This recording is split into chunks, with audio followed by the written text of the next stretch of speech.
Alright, here's part 5 of my playthrough of the new game Vampyrs for Xbox One. Like I said before, this part I had to split it up because it was just so much dialogue at this hospital.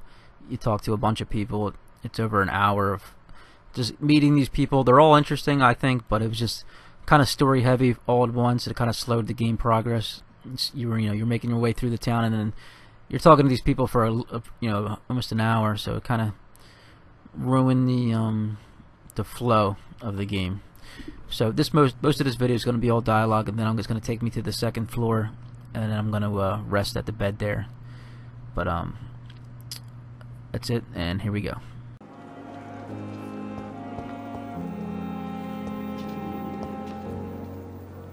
Good evening, miss. I'm Dr. Reed, the new surgeon at the Pembroke Hospital. And who are you? Your name has no meaning to me, mortal. You're nothing but dust blown by the winds of eternity. I beg your pardon? What are you begging for, mortal? My clemency? Well, tonight maybe I'm inclined to mercy. You'll never forget the night you met Thelma Howcroft. You keep calling me mortal. Why is that? And if I'm mortal, what are you? Well, Dr. Reed, if you must know, I'm a vampire. And why do you believe you're a vampire? I don't need to believe anything. It is what I am.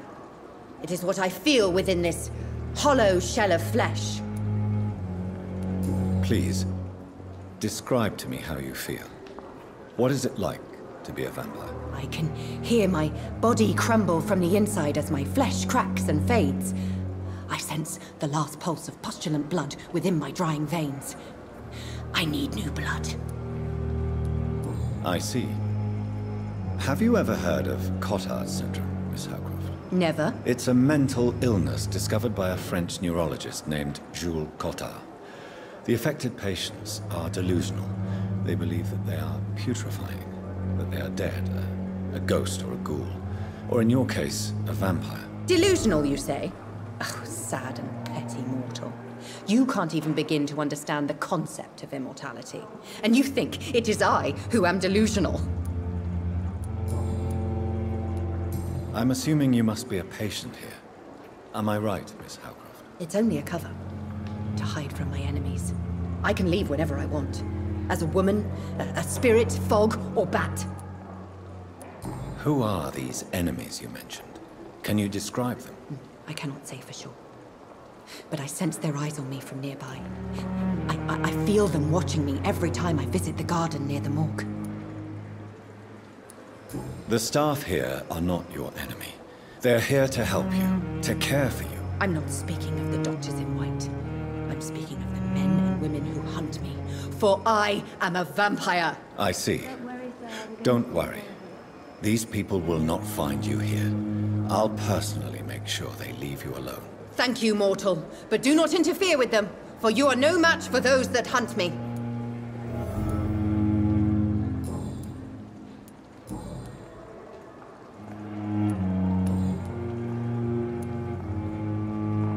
Who are you really, Miss Howcroft?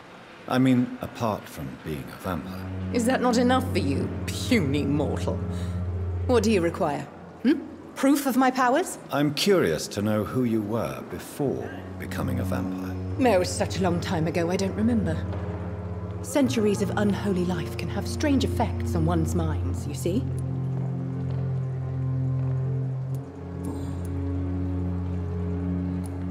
I'll leave you, Mistress of the Dark, to your nocturnal activities.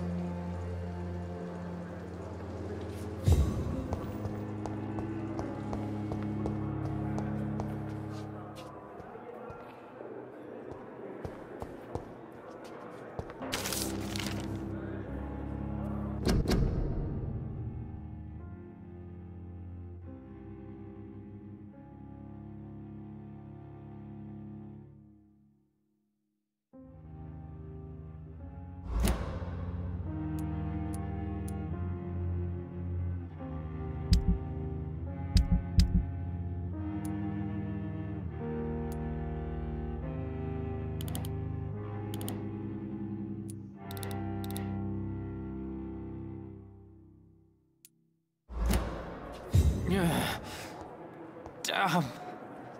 The pain. It's here again. Good evening, sir. Can I help you? Unless you're here to fix my face. No.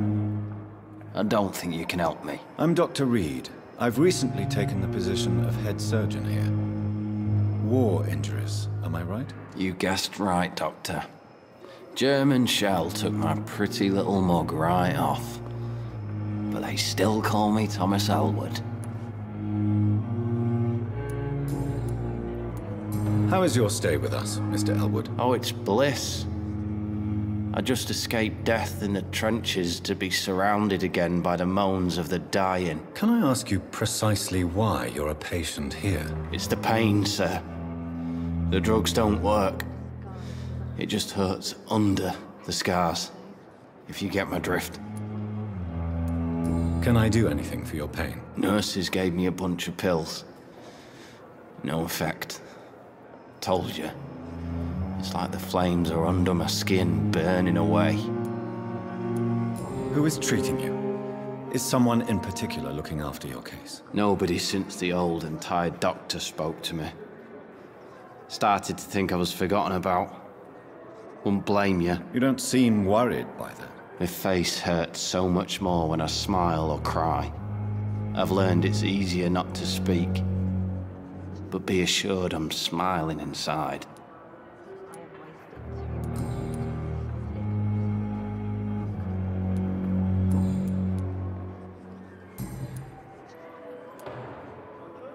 How close are you to Miss Horcroft? Are you aware that she thinks she is a vampire? To wait for her next nibble is the best reason to stay here. Every time she approaches my bed, she treats me like something tasty. A normal person. Aren't you afraid? She may hurt you if the game goes too far. She's quite harmless, I can assure you. Her head's broken inside is all. While I'm busted on the outside. But she's still beautiful. Living proof that there's hope for me.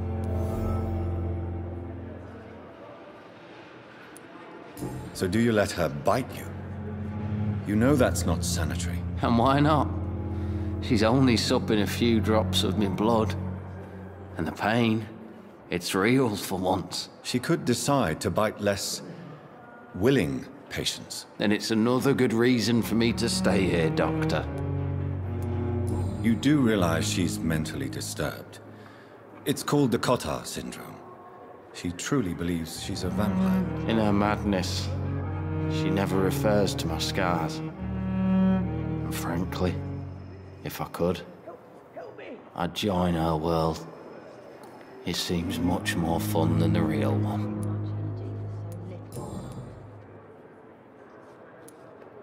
Where were you stationed, sir? Did you serve for long? I really don't want to talk about all this shit. No offense. I was pushing too much. I served in France myself. I just wanted to know what happened to you. You were an officer, weren't you? Then I doubt we fought the same war, sir. No offense.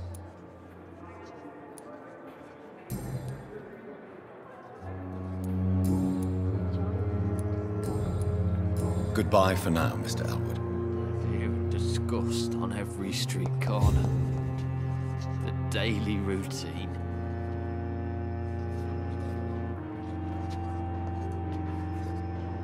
Good evening, nurse. Good evening, Doctor. I don't think we've been introduced yet. My name is Pippa Hawkins. And I'm Dr. Jonathan Reed. Dr. Swansea has recently offered me a position in this hospital. Well, it's a euphemism that your help will be appreciated, Doctor. How would you describe the situation at the Pembroke Hospital? It's serious. The flu is wreaking havoc amongst the staff and patients. We are running out of everything. You must get a hold of yourself, nurse. Sorry, I'm exhausted. No one has any idea when this epidemic will be over. Nurse Hawkins, the Spanish flu won't last forever. Even the Black Plague didn't kill everyone. I wish I could believe you. But what if this epidemic was worse? What if in the end, nobody was spared? How long have you been a nurse? Well, long enough to see that the epidemic is winning. And no matter how qualified you are, don't tell me you'll change that. You'd be surprised what dedication can achieve, Nurse Hawkins. In medicine, sometimes we're just a test result away from a miracle. Sorry, Doctor. I don't want to sound bitter, but I'm just too tired to give a pep talk like Nurse Brannigan. How is the Pembroke staff coping with the epidemic? Well, not well. Milton, the ambulance driver, is even more grumpy than usual, especially concerning doctors. Why is Milton grumpy on a daily basis? Is it just an act? Milton's not the kind of man who's bothered about a bad reputation, whether he deserved it or not. Why does Milton dislike doctors? I don't know. Just ask him. But be warned, Milton is not the chatty type.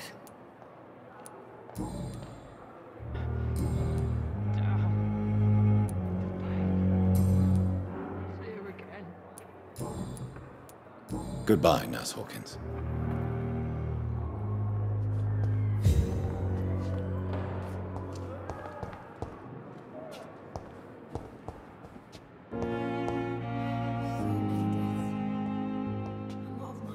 Good evening, Mr. Hampton. How do you feel? Dr. Reed, is it? Oh, sir, I must apologize for my behavior. What do you mean? I was not myself in the factory. Fear and exhaustion made me say awful things to you, I'm afraid. You remained perfectly nice and polite. A little delirious, perhaps. But who wouldn't be after enduring an abduction? Thank you, Doctor. That's a relief. Now all I need to do is rest and return to my flock. How did you end up in William Bishop's den? I had received alarming news about his recent behavior. I went to his place and he refused to let me go. Why did he abduct you? William was an alcoholic. His addiction suddenly changed to blood. I don't know why. Just like a patient I met here. This Miss Hawcroft. You dared to enter this awful place alone. You're a hero, Mr. Hampton. Or a fool. I'm just a man trying to help his friends, Dr. Reed. William Bishop was a conflicted soul, searching for light. Do you know Tom Watts, the bartender from the Turtle? I met him before I found you in the canning factory. Tom? Yes, of course. Always the helping hand, good old Tom. Without men like him, corruption and despair would have wiped out the East End long ago. People are still in despair. How could it be otherwise? The authorities have left us all to rot in this contagious nightmare. No drugs, no advice, nothing. It's a damn shame. Who should I avoid in this part of town, then? Any particularly evil figures? Not really. Most men and women are just doing their best. And it's not my habit to speak ill of people I know, Doctor. What is the general situation in the East End docks? The situation has always been tough, with a lot of tensions between the gangs and the Dockers' trade union. The wet boot boys are very nervous since they lost their leader. Who leads the gang now? Since Clay Cox went missing, it's his wife Edwina who runs the show, with the assistance of her minion, Booth Digby. Has the gang been threatening you? Ah, no. I've had this nickname for so long, you know, the sad saint of the East End. No one dares to bug a saint, not even criminals.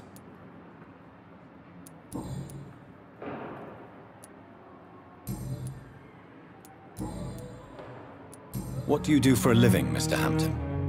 I can't help but notice the cross around your neck. I manage a night asylum for the poor and homeless of the docks, and I try to guide the lost and hesitant on the right path to our Lord. Are you a priest, Mr. Hampton? A deacon, maybe? Not at all, Doctor. I'm just a man of faith willing to preach the good word. Why didn't you use your cross against William Bishop? To repel him somehow? That's a very strange question, Doctor. A cross is no magical token, if that's what you were trying to say. Not mine, anyway. Have you made friends since you arrived? Not really, but I recognize Miss Harriet Jones. I knew her when she lived by the docks. That poor woman had such a miserable life. You never came to see her here at Pembroke? Receiving visits when sick can be an important part of the healing process, you know. We're not just bodies. You're preaching to the converted now, Doctor. To be truly honest, I thought she was dead. She left the docks many months ago. How do you feel, Mr. Hampton? Medically speaking, I mean. I feel exhausted.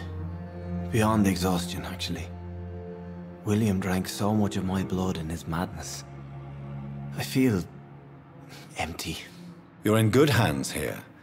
Dr. Swansea is well versed in blood transfusion, and I'm sure he'll take the best care of you. Thank you, sir. I believe all I need is rest. And then I can go back to the people who need me.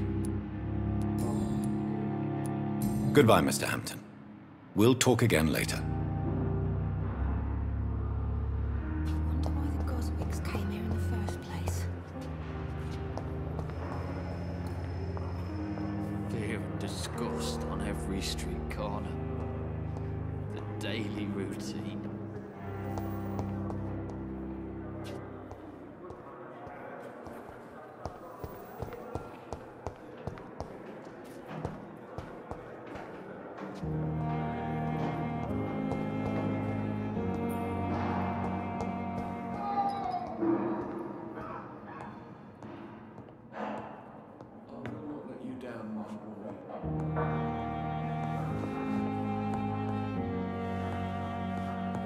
Benefit of the doubt.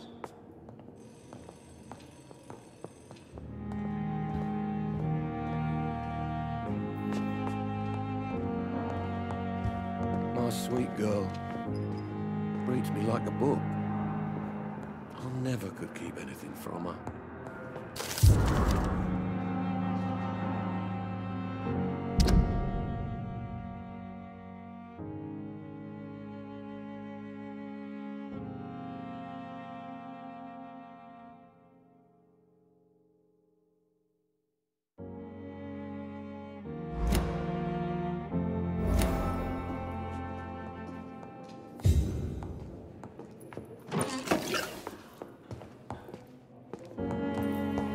You always knew the words to calm the children, Ellen. As for me, we love all of you.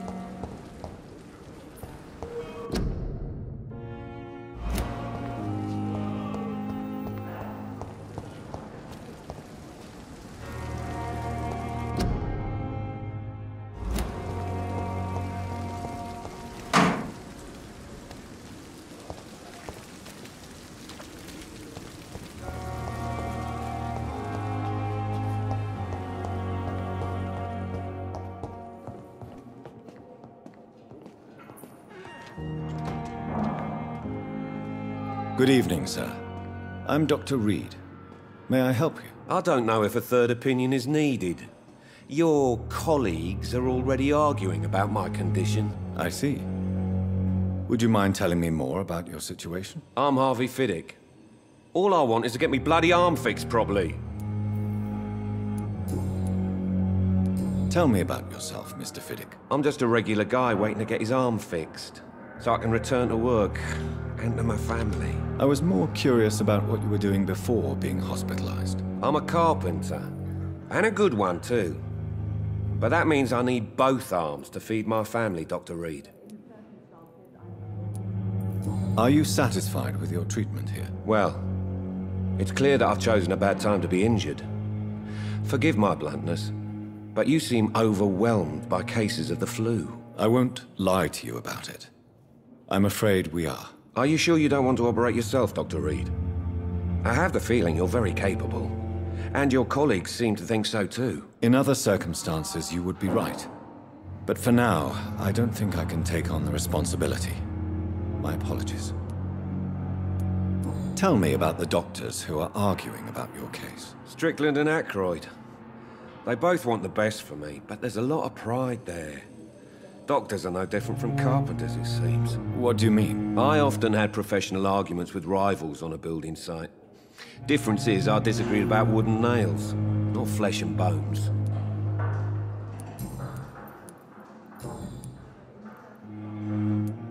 You seem worried about the safety of your family. And it's obviously the reason why your wound troubles you so much. I cannot give up on my children now. They both need me living. What about their mother, if I may ask? She died in 1915 during one of the first Zeppelin raids. We never found her body. Tell me more about the death of your wife, Harvey. 1915. I was in the army, building workshops for the Royal Flying Corps. Helen was happy I wasn't sent to the front. What happened? The Germans sent Zeppelins to bomb the construction site, but they missed their target. My wife was bringing my dinner when the bombs fell. I'm sorry for your loss. So many died during the bombings. I served in France and witnessed the carnage there. I would like to say that she didn't suffer. Truth is, I have no idea. I just know that I'm all that me kids have. Poor little bleeders.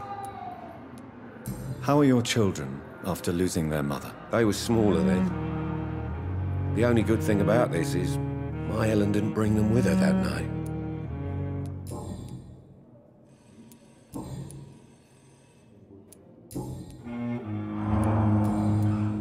Goodbye for now, Mr. Fiddick. I'll see you later.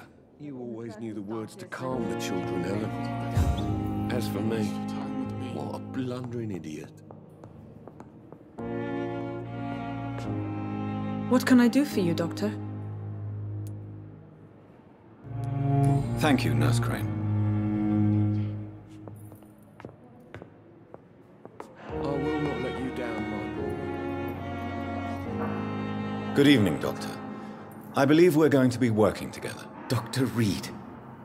Dr. Swansea informed us of your arrival, but I could not dare to believe we'd have such good fortune. Such an honor, sir. Thank you. And you are? I am Thoreau Strickland, Dr. Thoreau Strickland. I'm a great admirer of your work, Dr. Reed. Please, could you tell me something about yourself? I'm a great admirer of your work concerning blood transfusion, Dr. Reed. I run my own experiments. I'm convinced it's the future. What made you choose to be a doctor? I'm not ashamed to admit you and your work have inspired me. I am honored to have the opportunity to work by your side. It's always a pleasure to share scientific and medical knowledge with someone eager to learn. I'll be glad to help you if I can. This epidemic may be the century's most terrible disaster, but I'm convinced that we, as doctors, are the only ones able to defeat it. I based my technique on my mentor's research. He helped me perfect my method. What is yours? I'd rather not talk about it. For now, it's just theories and first approach. My process is purely experimental and unsuccessful. As long as you're cautious and methodical, you may remain empty-handed, but you won't fail. You're not the first one to warn me, but I am convinced knowledge is the main weapon against the ravages of this epidemic. What can you tell me about the Pembroke? Well, it has always been an honor to work with Dr. Swansea. But with your arrival, I can't think of a better opportunity to learn about blood transfusion. You seem quite optimistic. It's a rare and precious attitude in these difficult times. I'm convinced that this epidemic is a test of endurance and dedication for us men of science. Questions remain about our capacity to resolve the situation. True. Last summer, during the first wave of the epidemic, I used to joke with Milton about the extra work. We're not smiling now. Do you need help with anything in particular? Well, yes, maybe. I'm waiting for a batch of products I ordered for my personal research, yet my supplier seems to have vanished. Do you want me to play the errand boy for you? Oh no, Dr. Reed. But if you went personally to his shop, what with your reputation and all, he wouldn't dare to refuse the products I need. I see. Well, give me the address, for I may pass by if I have time.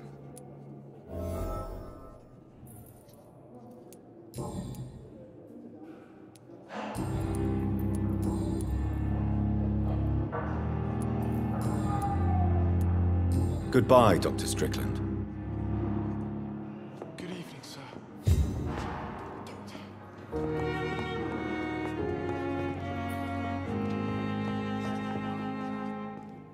Good evening, sir. I'm Dr. Reed. I believe we're going to be colleagues. Reed? Yes, I've been informed about your arrival. I'm Waverly Ackroyd. Welcome aboard, I suppose. Does my arrival inconvenience you in some way, Dr. Ackroyd? Let us just say that I don't particularly share Dr. Swansea's enthusiasm for hiring you. What we need here are reliable professionals, not overrated dabblers. If you have a problem with me, Dr. Ackroyd, please feel free to tell me. Dr. Swansea has imposed your presence on this hospital without asking anyone's advice. The benefit of his position. But I don't agree with it. I know we've never met before, but I believe this hospital could use all the help it can get. You will agree with that, I'm sure. Oh, but I have heard about you, Dr. Reed. Of course, you can't say the same about me, since I have not wasted my time courting the press.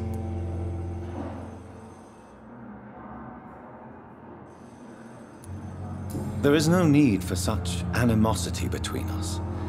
Don't you think the epidemic is already enough to deal with? That is one point we could agree on. And that is precisely why I want to be sure that you will be of help to this hospital, instead of a burden. Since your tenure in this hospital is longer than mine, perhaps you can tell me more about this place. Let's just say I'm tired of the carelessness around me. I have always respected the skills of Dr. Swansea, but over time his enthusiasm has become displaced. Carelessness? Exactly what are you talking about? We're here to save lives. The people who trust us are not volunteering for experimentation. They're here to be healed. I don't intend to run any radical experiments, Doctor.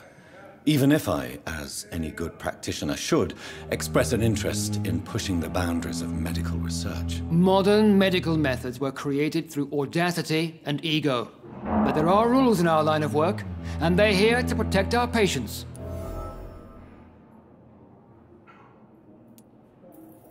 Tell me, Waverly, what do you think of Dr. Strickland's enthusiasm for his experimental research? Strickland is playing with his patients' lives for pride and glory.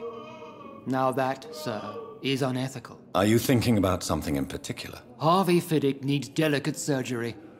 I believe we should stick to the usual procedure, but my young colleague obviously disagrees. And are you not afraid that your rivalry with Strickland may be blinding you? Rivalry? I guess you could call it that. But I will never be childish enough to let my personal feelings affect my judgment. Why do you wish to lead this surgery? I strongly believe that Mr. Fiddick should not be butchered to test an unproven procedure.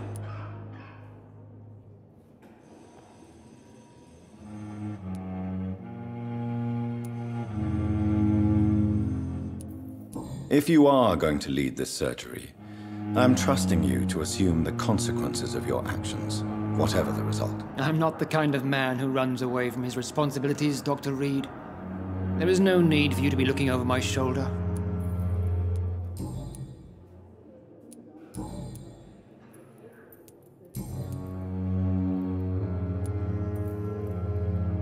I don't know what you've heard about me, but I have already proved my value as a practitioner. I don't question your skills, Dr. Reed, but your motive. Is it money, fame, or are you truly dedicated? And what exactly is that supposed to mean? I served in the war just like you. But unlike you, wounded to play the modern sorcerer. Be careful what you insinuate, Dr. Ackroyd. I only want you to admit you used those men to improve your theories.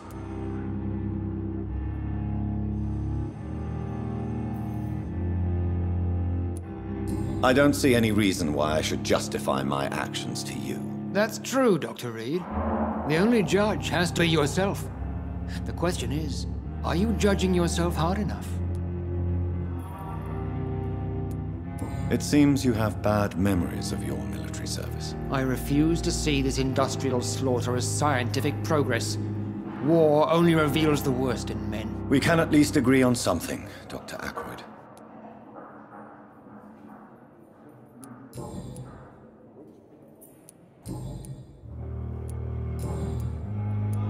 Thank you for your time. We'll talk later.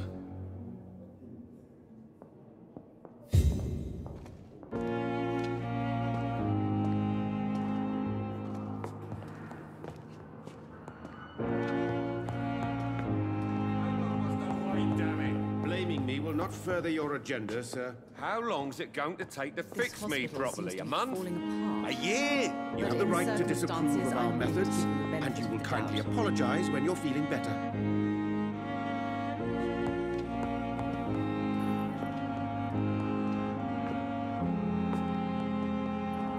I'm all right. Good evening, madam.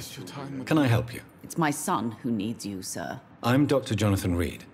How can I help your son? I'm Beatrice Goswick, mother of Mortimer Goswick. Could you check on him, please, Dr. Reed? I've heard much of your talents as a physician. What can you tell me about yourself, Mrs. Goswick? Not much to say. Just take care of my Mortimer and I'll cover all the expenses. That's all that matters. Are you really that rich? Most of the patients here are of a more humble origin, if I may say so. Yes, thanks to my husband. May he rest in peace. I can cover any needed medical expenses.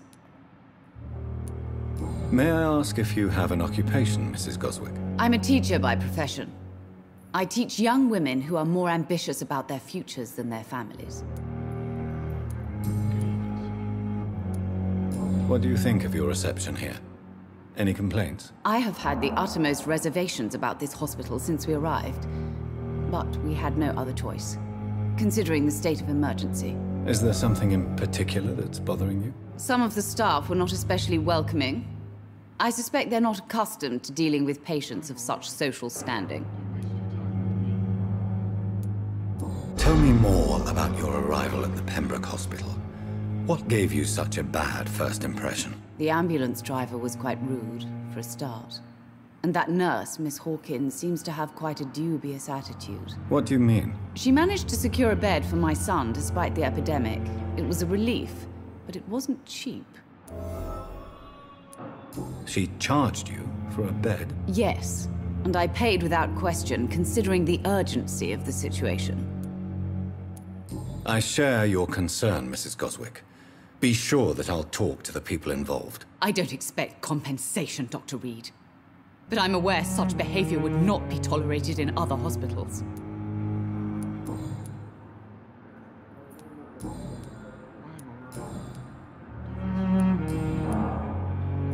Goodbye, Mrs. Goswick.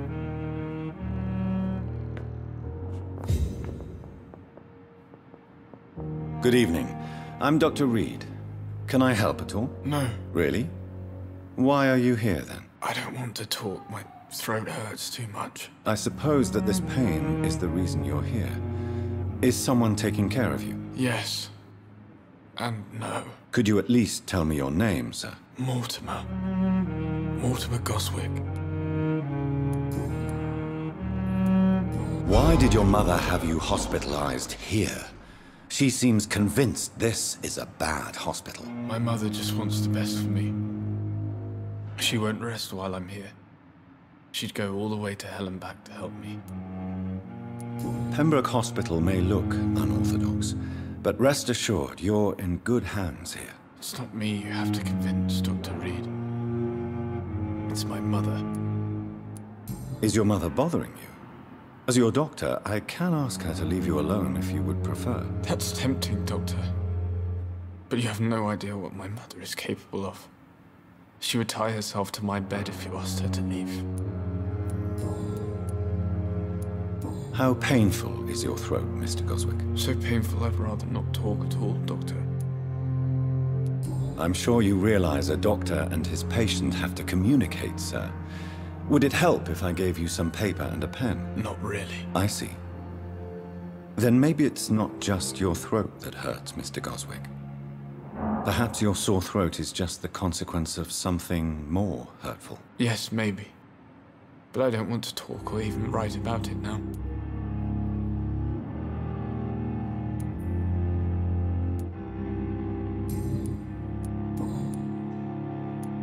Tell me about yourself, Mr. Goswick. I don't want to talk, Doctor. I have to go now, sir. But don't hesitate to contact me if you need any help. I'm all right. Don't waste your time with me. Reads me like a book. Never could from her. What can I do for you, Doctor? Thank you, Nurse Crane.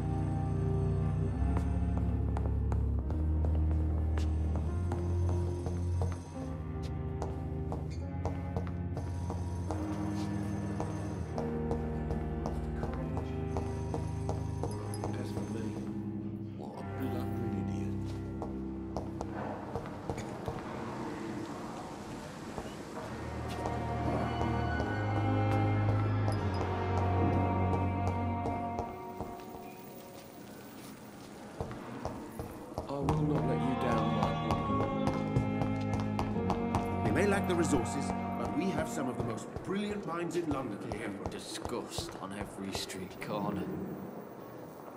Good evening, Nurse Hawkins. Good evening, Dr. Reed.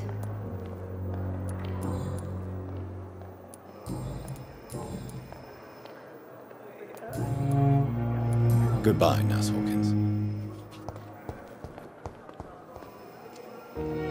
Good evening, Miss Howcroft. How are you tonight? I need blood, Doctor. Warm, rich, vibrant blood.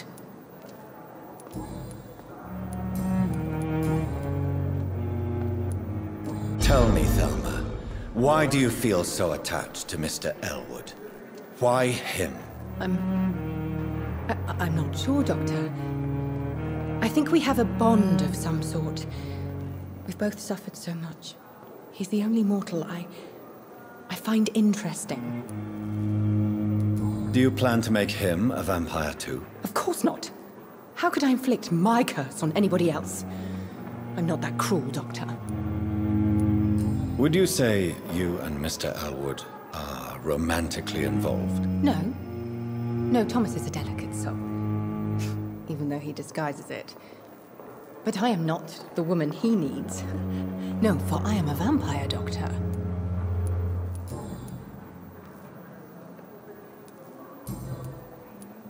I'll leave you, Mistress of the Dark, to your nocturnal activities.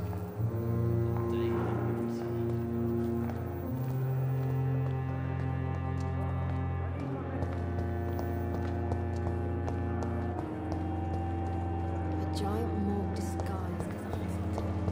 What's Pembroke nowadays?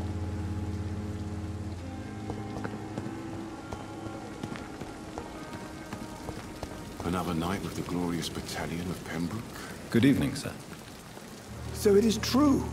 The famous Dr. Reed has joined us. I can't think of any better news during these terrible times. Do we know each other? Actually, yes. We met once before, at the Rockefeller University in New York. Dr. Tippett, yes, I remember. I was assisting Professor Carell in his research about coronary bypasses. He had nothing but praise for you. He was also very confident about your future. And look at you now. Eminent surgeon and blood transfusion specialist. What is the Pembroke Hospital situation? And please, speak freely. This hospital is not exactly the best of London. I'm sure you are used to working in a better environment. It's more than enough. In any case, the personnel of a hospital are much more important to me than the building. Don't be misled by appearances, Dr. Reed.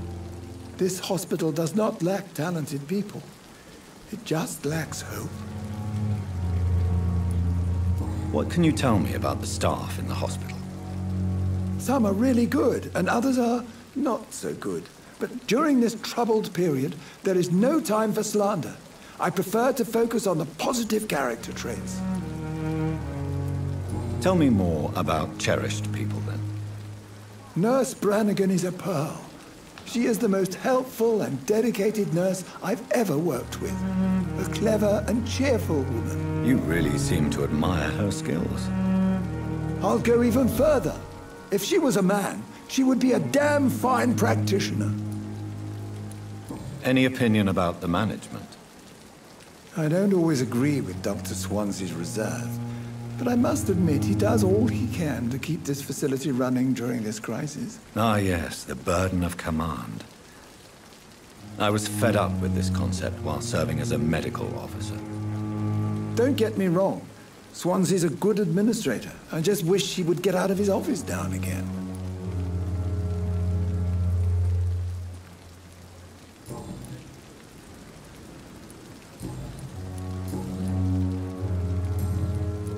Goodbye, Dr. Tippett. And I thought last summer's epidemic was difficult.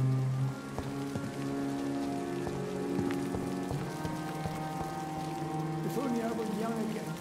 Just a dozen years or so. Good evening, Milton. Good evening, Doctor. Still trying to save lives? Why do you have such a mediocre reputation among your colleagues, Milton? Fuck them. Nobody knows the horrors I've seen since working here. This city was sick long before the epidemic, Dr. Reed. I know it's a difficult task, but correct me if I'm wrong. Is this not the job you are paid to do? I've seen babies left to die while their brothers were properly fed. Underage girls and boys sold to all manner of perverts. I'm sorry, I don't know what to say. Yeah, exactly. We lack words. So excuse me if I don't look on the bright side of life.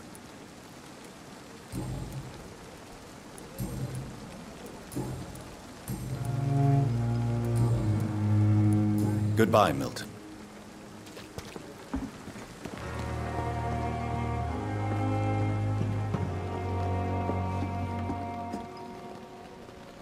Good evening, nurse. I'm Dr. Jonathan Reed, the new surgeon here at the Pembroke. Dr. Swansea has already told us about you, sir. I'm Nurse Gwyneth Brannigan. Welcome to the Pembroke Hospital. Did he really? It's a good thing I wasn't hoping to keep a low profile. All members of staff have already read about your new blood transfusion technique. Dr. Swansea made sure of that. I see. Well, I'm a little surprised, but I suppose I'll just have to deal with this unexpected notoriety. You must know, blood transfusions are Dr. Swansea's primary subject of research. He is convinced it is the future. How are things here? Not good, to say the least. We're struggling against an invisible enemy, more lethal than any bullet from a gun. It's hard, Doctor. An invisible enemy? Quite a poetic term for a disease, especially from a nurse. Sorry, Doctor. These last few weeks have been exhausting. We could all do with a good night's sleep. Do you think this hospital can survive the epidemic? We are all volunteers here, and we're trying to hold fast, but how do we beat an invisible killer? Some nurses have already resigned. I'm not familiar with all the staff yet. Perhaps you could help me. Brilliant professionals, most of them. Dr. Swansea has a gift for recruiting talent. Most of them? Is there a problem I should know about, nurse? It would be inappropriate for me to speak ill of a colleague. Is there anyone that stands out? Well, I have never met someone as dedicated as Dr. Tippett's. He should be a standard for us all here. If only he were younger. Why should his age be a problem? I guess it's fair to say he's always pushing himself to the limits. He just doesn't know when to stop and get some rest. Nurse Brannigan, if you do know something, please tell me. Anything you say will be held in confidence. No. I may disagree with some conduct, but in the end, everybody is doing their best.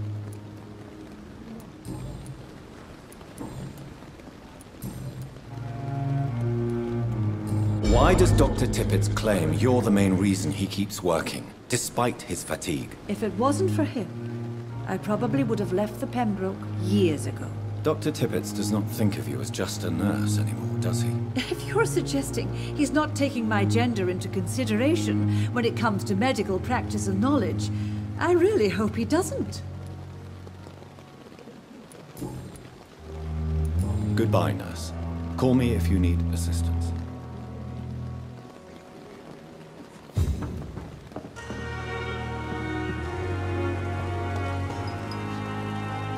Good evening, Dr. Tippett. Dr. Reed, any good news to share?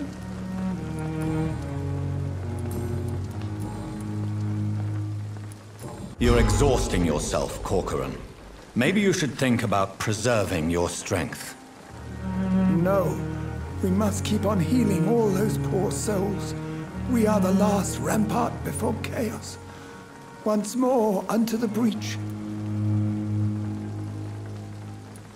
Nurse Brannigan is worried about you, Doctor. She should not have told you that.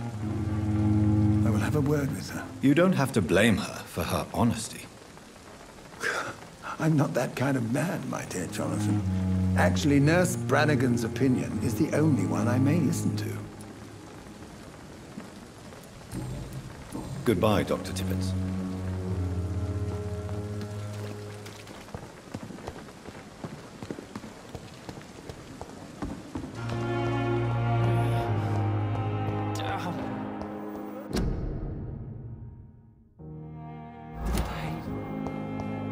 Here again.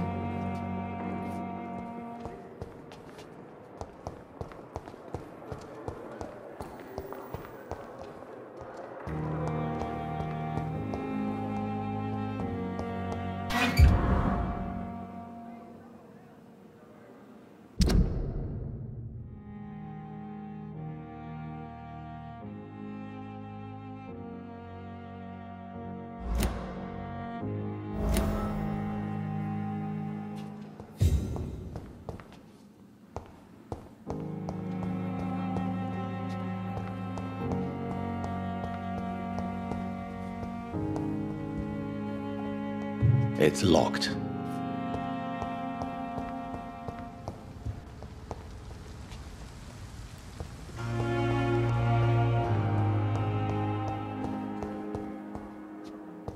It's locked, all right.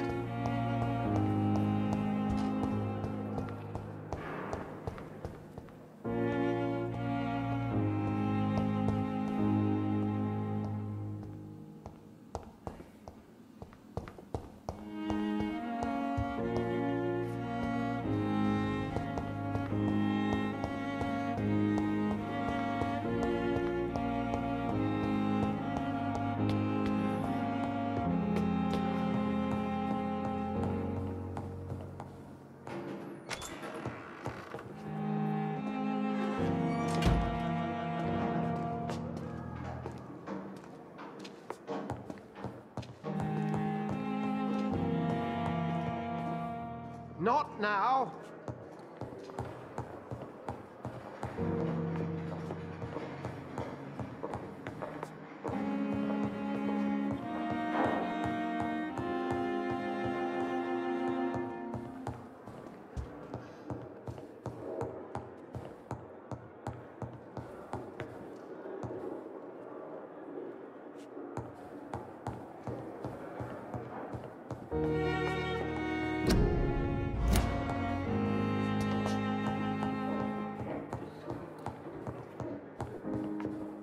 It's locked.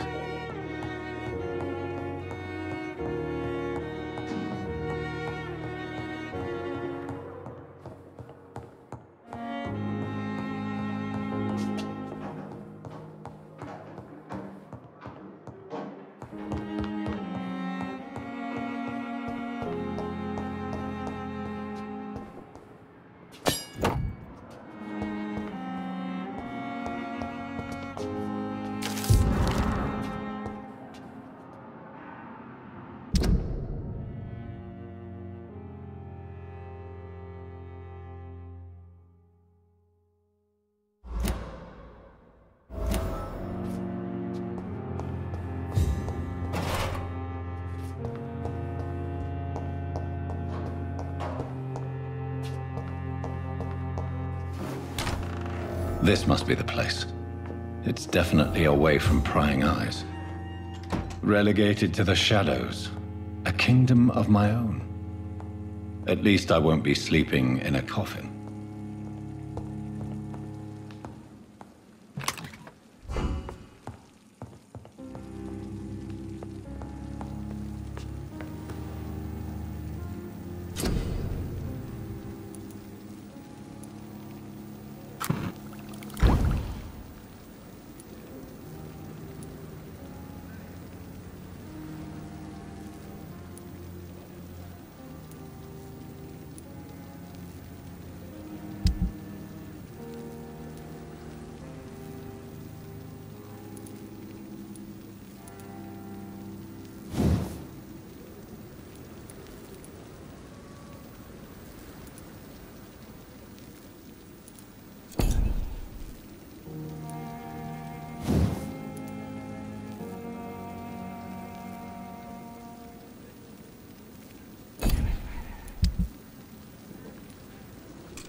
William Bishop's blood is much more unstable than human blood and shows extensive mutation. But this is not what happened to me. I must keep on searching. The sun is about to rise. I can feel it. I'll continue tomorrow night. I have so much time now. The flower's dying. It needs water.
The flower's dying.